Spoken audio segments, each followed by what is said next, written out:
Hey folks, we're live.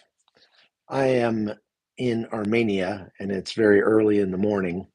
So I there's just so much going on in the world right now. And it's one of those things that it's kind of frustrating for me because how do I cover all of the mayhem and chaos that's happening in the world? I'm just one guy and there's far too much mayhem and chaos. And so I'm here covering the problems that are going on in Armenia right now.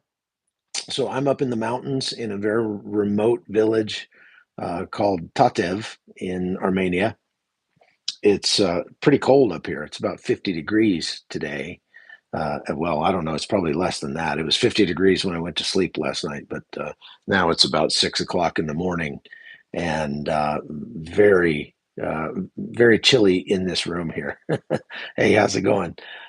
So I just wanted to talk a little bit about what's going on here in Armenia. I wanted to talk a little bit about Israel and the war that's going on there. I mean, look at all the things that are going on in the world right now. We're talking about the war in Ukraine, Russia attacking Ukraine.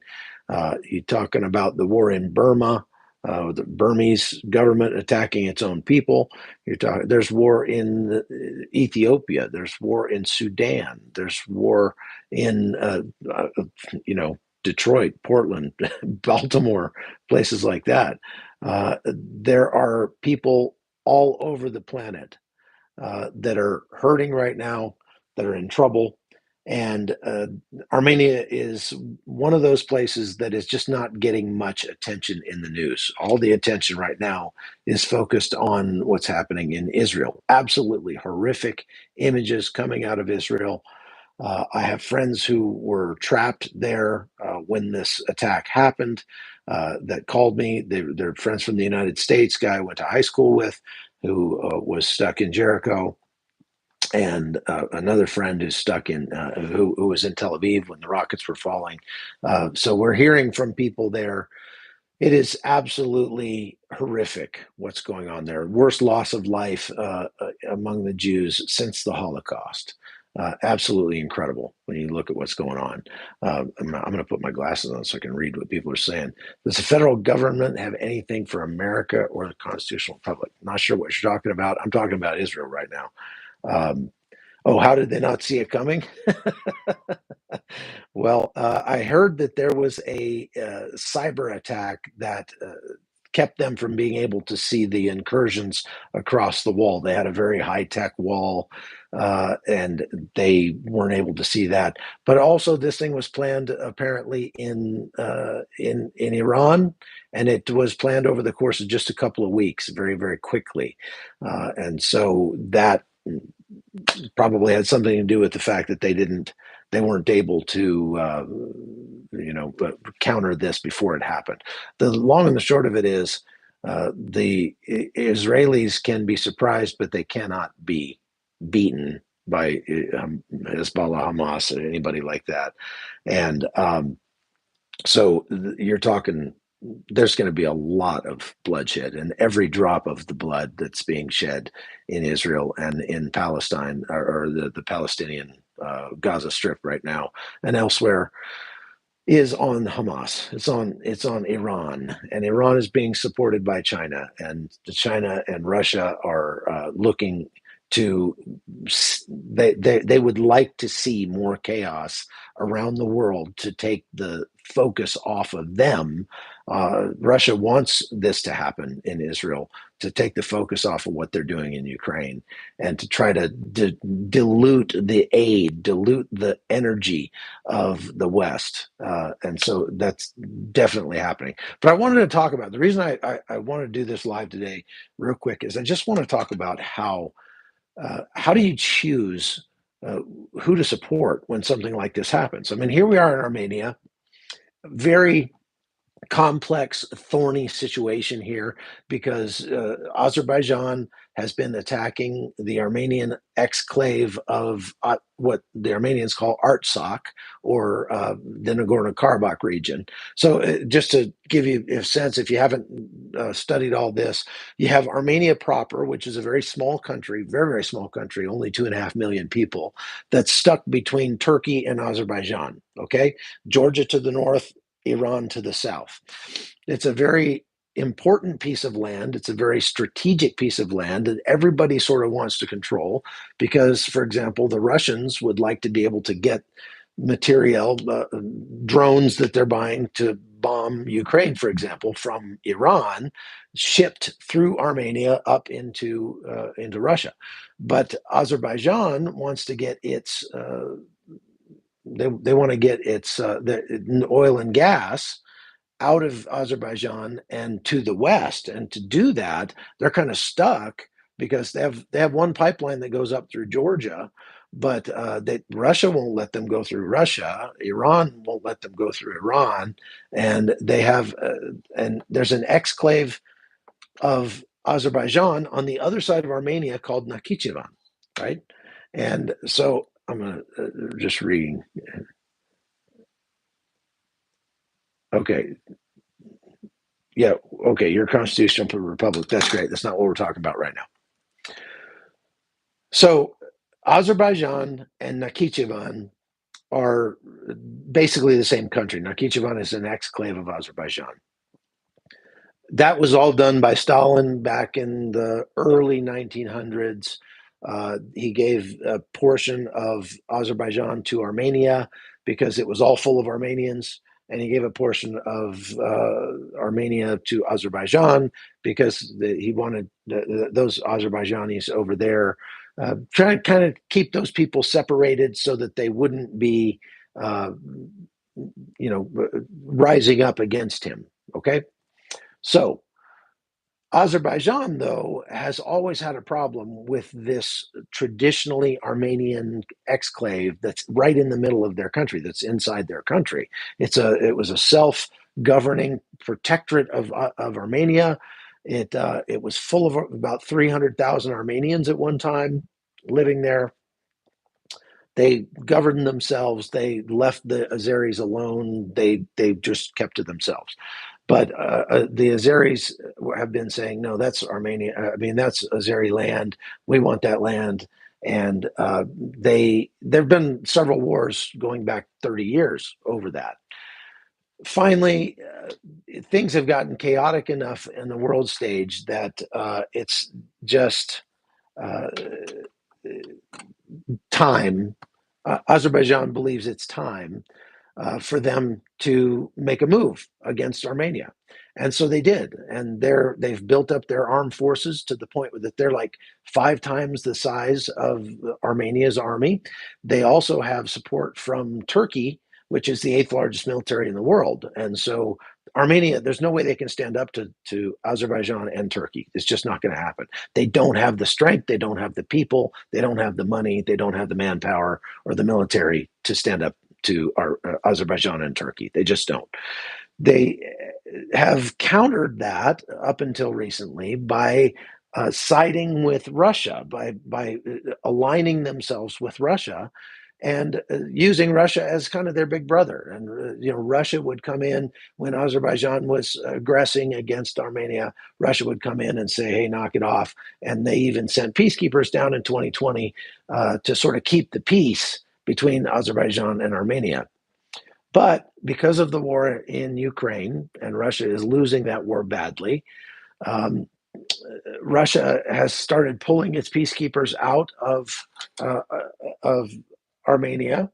Okay, uh, they've started moving their troops. As a matter of fact, yesterday we saw a large convoy of Russian trucks, military trucks, leaving the Nagorno-Karabakh area and heading out of the country, presumably to go to Ukraine because they were painted up with the Z logo that is painted on all the Russian military hardware and equipment in Ukraine. That's the symbol of the fight against Ukraine, is the Z symbol. So I got some pictures of that as we were driving. Kind of surreal for me to be so close to that, because if I was in Ukraine like I was a couple months ago and I was right across the street from a a Kamaz truck that had a Z painted on it with Russian soldiers in it, that would be a really bad day for me. But here, the Russians are leaving, and the Russians are going out to. Um, I'm sorry, the Russians are going out, probably going to Ukraine. So that leaves the Armenians sort of high and dry. The Armenians don't have a friend in Russia anymore. As a matter of fact, they believe that Russia gave Azerbaijan the go ahead to take the rest of the Nagorno Karabakh region. When that happened a few weeks ago, 120,000 people were left inside the Nagorno-Karabakh. They're Armenians. These are Armenian Christians that are inside the Nagorno-Karabakh that have lived there literally for millennia. I mean, we're talking about hundreds and hundreds and hundreds of years they have lived there. There's no question about that because there are monasteries built by the Armenians that are over 1,000 years old all over that region.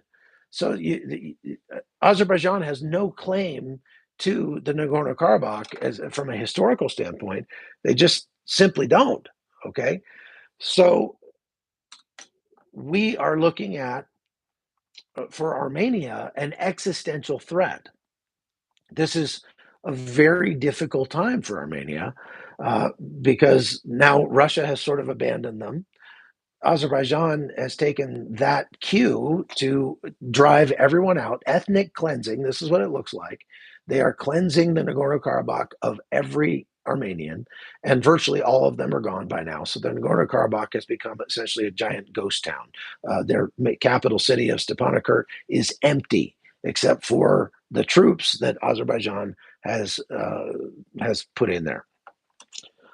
That means that Armenia is in a very bad way right now because Azerbaijan is now saying, the president of Azerbaijan is saying, Armenia is actually Western Azerbaijan, and we have the right to take the rest of Armenia and make it part of Azerbaijan. Well, the Armenians can't live in Azerbaijan. Azerbaijan is a extremist Muslim country, not as extremist Muslim as some other Muslim countries, like Palestine or the Gaza Strip, like we're seeing in Jerusalem and in Israel now. Not as extremist as places like you see in Syria, but their government is aligned with Turkey. Turkey is aligned with ISIS. They're Sunni Muslims. They're very violently contrary to the Armenian Christians that live here in Armenia. There's just no two ways about that. And so Azerbaijan knows they have the military power now to take Armenia if they want to, and it wouldn't happen without a fight, but it would be a very, very bloody fight on both sides, and that's just the plain truth of it. So if that happens, and it could happen in the next couple of weeks, this place where I'm sitting, which is called Syunik province, and it's on the eastern edge, southeastern edge of Armenia, this place where I'm sitting could very well become uh, annexed by Azerbaijan. And that would mean that these people that live here, that have lived here for millennia, would have to flee somewhere else. I don't know where they would go, because if Azerbaijan takes Armenia, the Armenians have no homeland. That's just all there is to it. This house that I'm sitting in right now, that I slept in last night, belongs to some people that we've met and we've spent time with on many of our trips here now. We've brought our tours here to Tatev and stayed in this house. It's a wonderful, wonderful family. And they have lived in this house. Their family has lived in this house for about as long as America has existed. Okay, for over 200 years. Their family has been in this village for longer than that. They originally came from Artsakh, from the region that is now the Nagorno Karabakh, but they've lived in this village. They were born in this house. They've lived in this house. The man, the father here, he was born here. His father was born here. His grandfather was born here in this house, this same house. Imagine if that was your family being forced to, just with the clothes on your back, flee and leave the property that has been in your family for more than 200 years. Imagine what that would be like. That is exactly what the people who just had to flee the Nagorno-Karabakh had to face. The saddest thing about that for them is that their ancestors, going back hundreds and hundreds of years, are buried in the Nagorno-Karabakh. And you know what Azerbaijan does to those cemeteries? They bulldoze them, they destroy them, they desecrate them. So they will never be able to visit the graves of their relatives ever again, most likely. And Azerbaijan has a long history of desecrating Armenian graves. They're even as we speak, the Azeris are destroying churches. They're destroying monuments and things like that that are hundreds of years old inside the Nagorno-Karabakh region because they want to wipe out every trace of Armenian existence in that area. And then they claim, oh, look, there's no trace of Armenians here. This belonged to us, even though Azerbaijan wasn't even a country until 1917. The Azeri people came from, northern Iran, from eastern Russia, and they didn't become a country until 1917. So, this is what we're seeing here in Armenia. Now, Armenia aligned itself with Russia. And so a lot of Americans, including in the American government, say, well, sorry for them, sucks to be them right now, but why would we support Armenia if they're aligned with Russia? And a lot of American, especially Republicans, are saying, why would we support Ukraine? They're a corrupt country, whatever. They, it's makes me feel very strange when I'm as conservative as the day is long.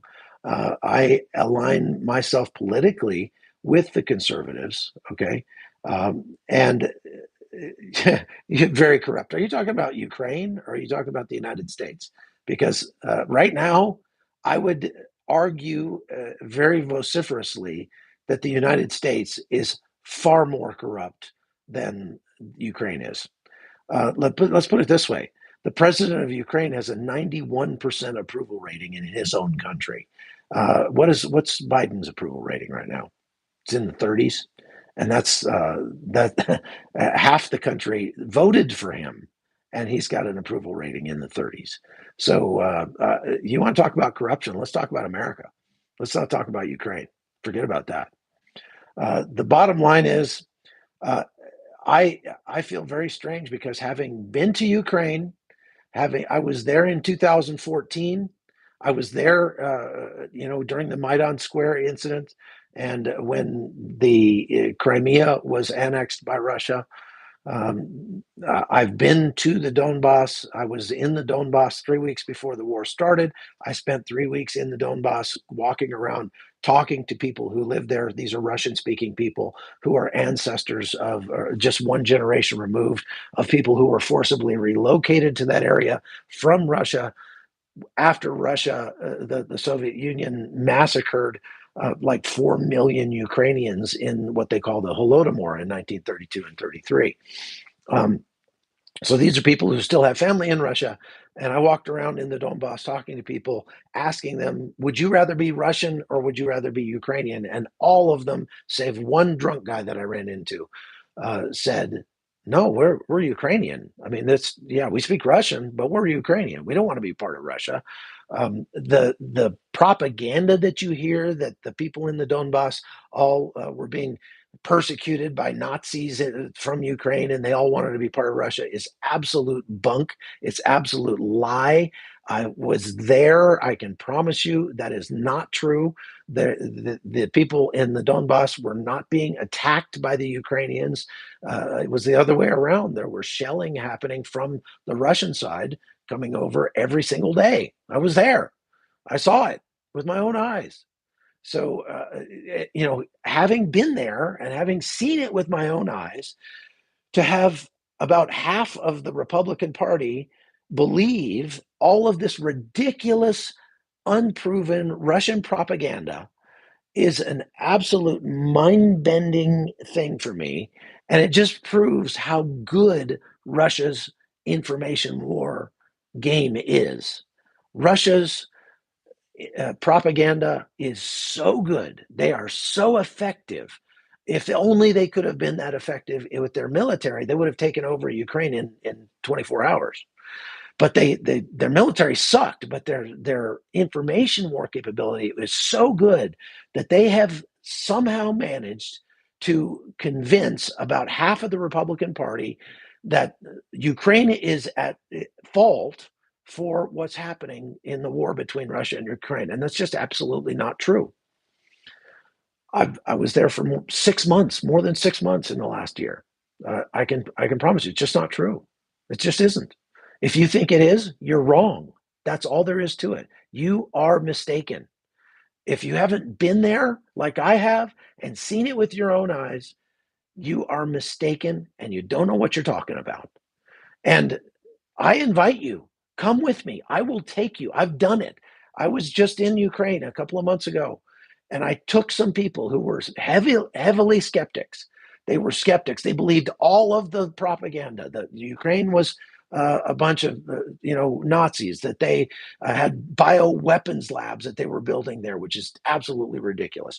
That Zelensky is corrupt and is a stooge and whatever, is stealing money from the United States, et cetera, et cetera, et cetera. I took people that felt that way and took them to Ukraine and let them see with their own eyes, and they changed their minds. They came out with a different point of view.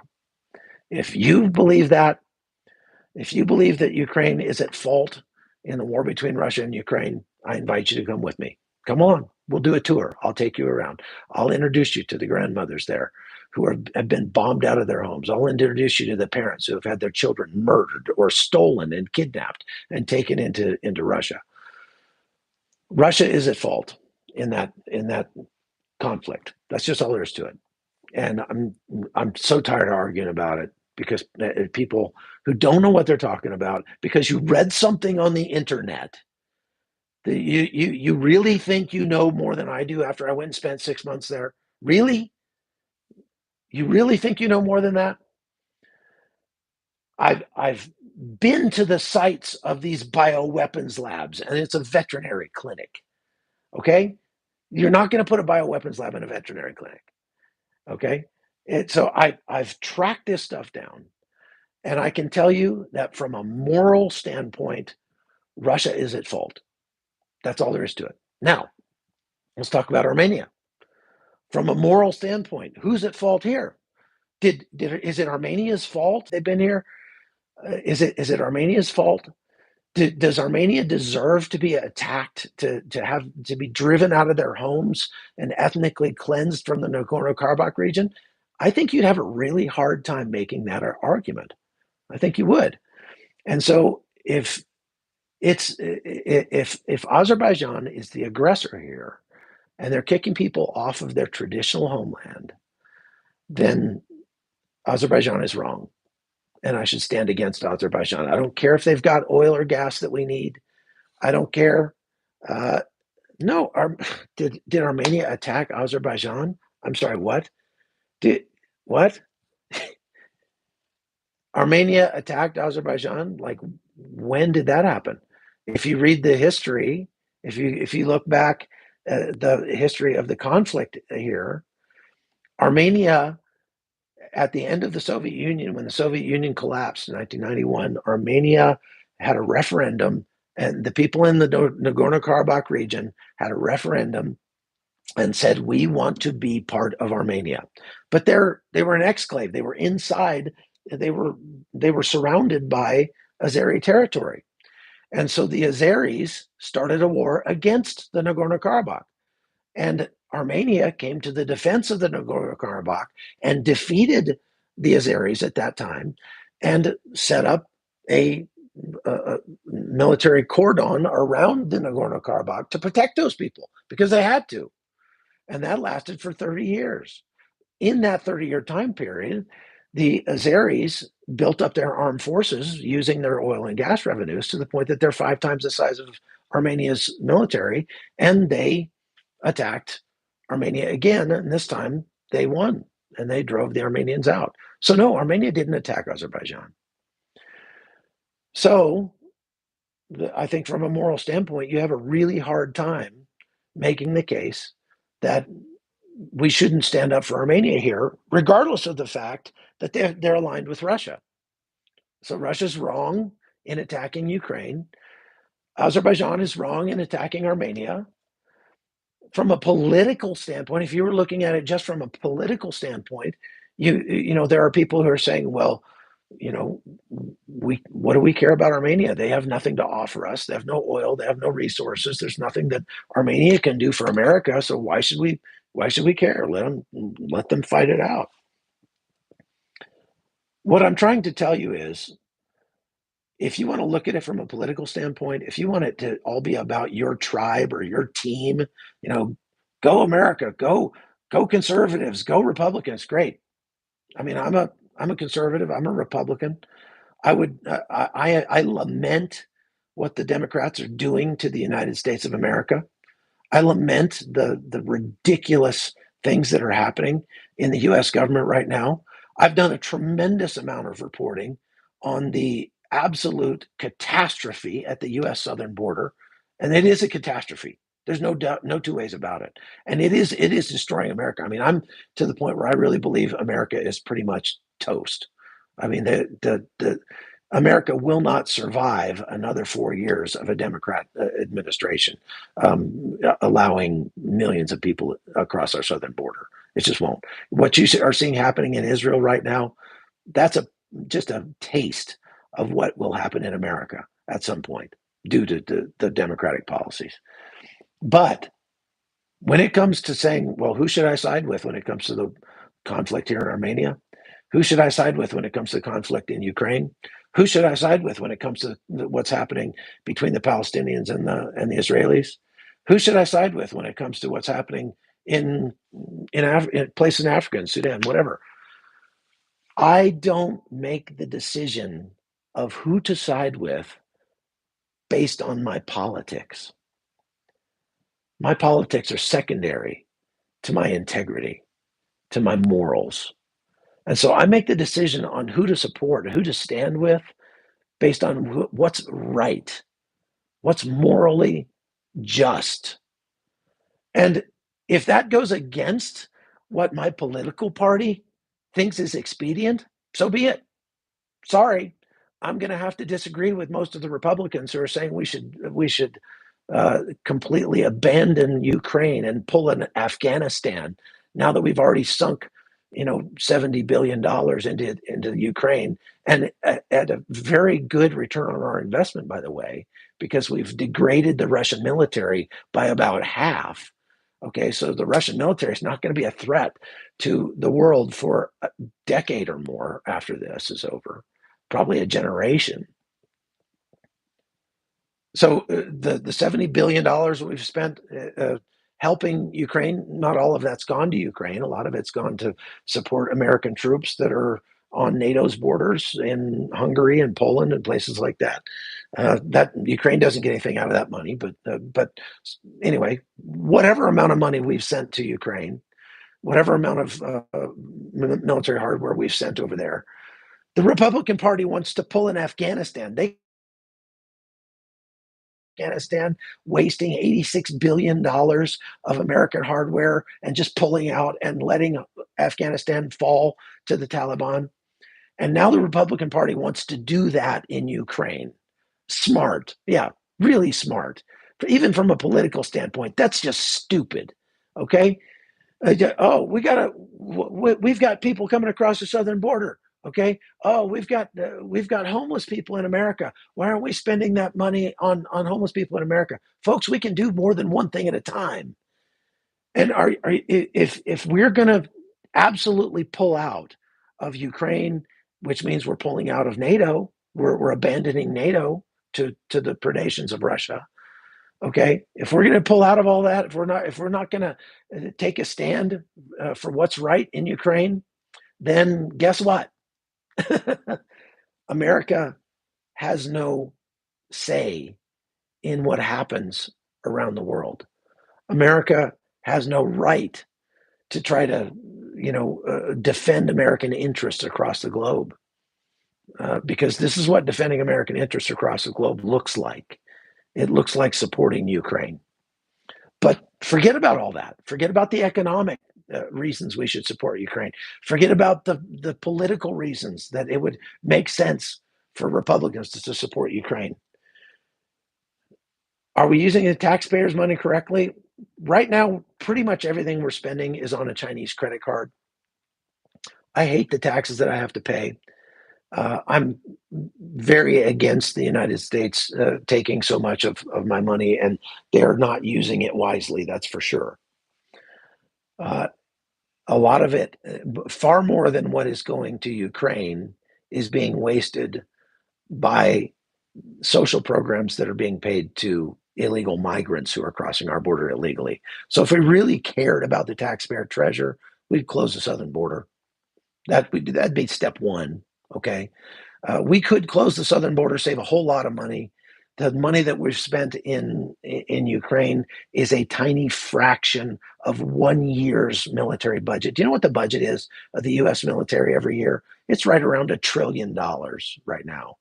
And so if we've spent $70 billion in Ukraine, and we've in the process degraded the Russian military by about half, that's a pretty good return on our investment. Okay. But I've made that case over and over again. You can go back and watch some of my other podcasts on that. The point that I'm trying to make in this broadcast is just simply this: I am going to stand on the side of what's right and what's just, and screw the politics. I don't care if that aligns me with Democrats somehow. I'm surprised, because Democrats very rarely do anything that I would consider just and right. But if it somehow aligns me with Democrats, because Democrats' political aspirations align right now with Ukraine for the moment, the minute that they don't align, the Democrats will drop Ukraine like a hot potato, just like they did Afghanistan. And I've warned the Ukrainians about that many times. But if right now what I believe is just and right happens to align with the Democrats, and I guess I'm going to align with the Democrats, don't care.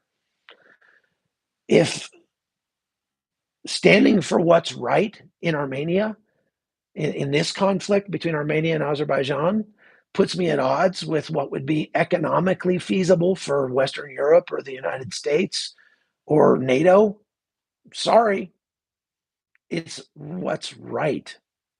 What's right is always best in the long run. That's what I believe. That's what I was taught to believe as a young boy. My parents taught me that you stand up for what's right. You speak up for what's right, what's just, and you let the chips fall where they may. And I'm willing to endure the consequences if I lose viewers. Sorry. If I alienate some people, sorry. I'm going to stand up for what is right and what is just. And what's right and what's just in this conflict is to stand with Armenia. And unfortunately, the world is ignoring it. The world's all focused on Ukraine. The world's all focused on Israel right now, and what's happening in Ukraine, what's happening in Israel. That's important too. That's horrific, and we should stand up for what's right there as well.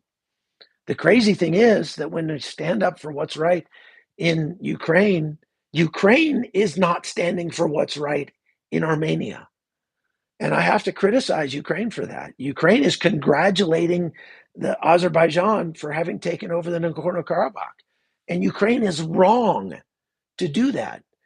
Ukraine literally just watched Azerbaijan do exactly to Armenia what Russia has been doing to Ukraine. And now the Ukrainian government is congratulating Azerbaijan for maintaining their territorial sovereignty. Ukraine is wrong. The Ukrainian government is wrong to do that. The Israelis sold weapons to Azerbaijan that Azerbaijan used to attack Armenia. And now Armenians are looking at what's happening to the Israelis, and they're saying, that's what you get. You didn't help us. So sorry, we don't support you. Listen, if you're Armenian and that's how you feel, you're wrong. That's wrong.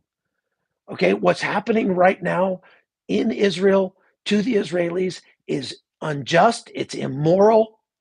The Israelis do not deserve to be attacked by the Palestinians and have families murdered in their beds, to have women raped and kidnapped. The things that Hamas is doing to the Israelis right now are evil. That is just evil. And Israel was wrong to sell weapons to Azerbaijan that Azerbaijan used against Armenia. But that's Azerbaijan. That's on Azerbaijan. That's not on Israel. The reason that Israel aligned itself with Azerbaijan is because Azerbaijan is against Iran, and Iran is the number one enemy of Israel. And so any enemy of Israel is going to be a friend. I'm sorry, any enemy of Iran is going to be a friend to Israel. So Israel didn't even think about, it didn't occur to, it didn't cross their minds that when they were selling weapons to Azerbaijan, Azerbaijan was going to use those weapons to crush Armenia or the Nagorno-Karabakh region. It didn't. It didn't. That wasn't part of their equation. Their equation has to do with Iran. That's all. Okay. And so if you are Armenian and you're glad that the Israelis are getting murdered, you are wrong. You are on the side of evil. You are supporting evil. Okay? Look, politics is complex. Global geopolitics is super complex because there's this tangled web of animosity and contrariness and people that are, that they have economic interests and political interests and relational interests and traditional interests and contractual interests all over, and those things get all mixed up into this tangled web, and it's so confusing. But it doesn't have to be confusing. You just stand with the people who are being persecuted. You stand with those who are being unjustly attacked. You speak out against the aggressors, the people who are destroying the work of other men's hands unjustly, and you're on the side of right. That's all there is to it. The side of freedom. That's right. The side of freedom. So I'm going to stand on the side of freedom. And if that means supporting Armenia and standing against Azerbaijan, if that means supporting Israel, standing against Hamas, if that means supporting Ukraine, standing against Russia, that's what I'm going to do. And if that makes me, if that makes Democrats mad at me for one reason and Republicans mad at me for another reason, fine. I'll offend everybody. I don't care. I am going to stand for what's right, no matter what. And I think other than so many people want God to be on their side, and they try to invoke God. I mean, I heard these idiot Hamas guys running into Israel shouting, "God is great, God is great, God is great, Allah Akbar, Allah Akbar." If your God supports you murdering children in their beds on purpose, I mean, intentionally murdering children. I'm not talking about accidentally, going after a military target and collateral damage. I'm not talking about that. I'm talking about going in and intentionally causing terror among civilians and innocents. Then I don't want to have anything to do with your God. That's for sure. And God is not on your side. The God of the universe is not on your side. The God of the universe weeps. Now let's talk about one more thing, since we're on the topic of the God of the universe, and then I'll be done. I've had several people say, if there was a loving God, if there truly was a loving God, he would have stopped it. He would have stopped this from happening. He would have stopped Azerbaijan from taking over the Nagorno-Karabakh, or he would have stopped Hamas from murdering Israelis. And you know what? If he's God, he's got to be powerful enough to do that. He's got to be powerful enough to stop evil before it happens, right? And see, Wayne's World is saying there is no God. And why are you saying that? I imagine you're saying that simply because You see all the evil in the world, and you say that how could there possibly be a loving God? And because I look around and I see all this evil. But let me tell you something. God could stop all the evil that happens in the world. If I went to bash my neighbor over the head with a shovel, God could make that shovel turn to jello and it wouldn't hurt my neighbor. Okay. Or God could stop my hand and I'd freeze and I wouldn't be able to do it.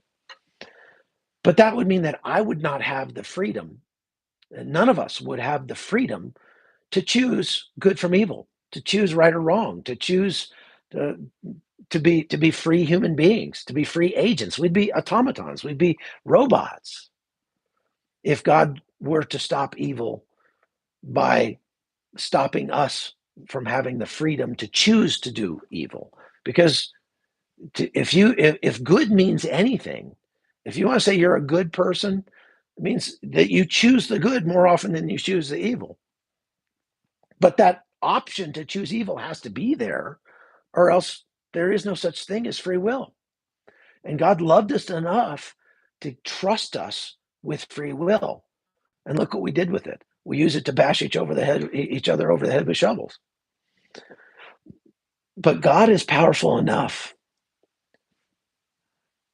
to keep that from happening, but he's also powerful enough to let it happen and make something good come from it, to eventually turn it to the good, to take what people mean for evil and turn it to something good. God is that powerful, and I've seen it happen. I have talked to so many people who've had their lives destroyed because of the evil of another person. And yet, down the road, there comes a point where they say, you know what? I'm grateful for what happened to me. I'm grateful because God made it into something good. Okay. So if God is truly God, if he is all powerful, then he's not only powerful enough to stop us from doing evil, but again, to do that, he'd have to take away our freedom. He's powerful enough to allow us to have our freedom, even when we choose the evil, and to turn that evil to good for those who love him. So the book of Romans, chapter 8, actually talks about this. And it says, well, all things work together for good for those who love God and are called according to his purpose. For those whom he foreknew, he predestined to be conformed to the image of his son. Uh, and he was the firstborn among many brethren. Christ was. Okay. And those whom he predestined, he called. And those whom he called, that is called to do good works, he justified. And those whom he justified, he glorified. What are we going to say to these things? If God is for us, who can be against us? Shall tribulation or distress or persecution or famine or nakedness or peril or sword? For it is written, we are being killed all day long. We are counted as sheep to be slaughtered in this world. No, because in all these things, we are more than conquerors through him who loved us. Get that? We're more than conquerors. We're not just overcoming evil. We can be affected by evil, but still be conquerors. We're more than conquerors through him who loved us. For I am sure that neither death, nor life, nor angels, nor principalities, nor powers, nor things present, nor things to come, nor height, nor depth, nor anything else in all creation shall be able to separate us from the love of God in Christ Jesus our Lord. Amen. So let's choose the good as best we can, and let's stand against evil wherever we find it, no matter what the consequences are, no matter what the politics say. I saw somebody say, I choose not to fund the fund the evil with my taxes. Yeah, that's why I moved to Panama. I wanted to absolutely minimize the amount of money that I'm funding an evil administration, an evil, corrupt U.S. government. And I went so far as to vote with my feet and to leave the United States of America and go live somewhere else where I can not pay as much money in taxes. I still pay far too much. I had to write a check for almost $50,000 this year to the federal government, but that's a lot less than I would have been paying if I still lived in the United States. So, yeah, you used to kind of giggle at doomsday preppers, but not anymore. Yeah, me neither, man. All those people used to be called conspiracy theorists. Now I think they're called prophets. So thanks for watching. I got to go. I got stuff to do today. It's still not even 7 o'clock in the morning, but I got plenty of things to do. I'm going to be off the grid for the next couple of days because I'm going out to film a documentary that is going to blow your mind. It's going to be so cool, and it's actually just going to be kind of fun. It's not political so much, anything like that. It is.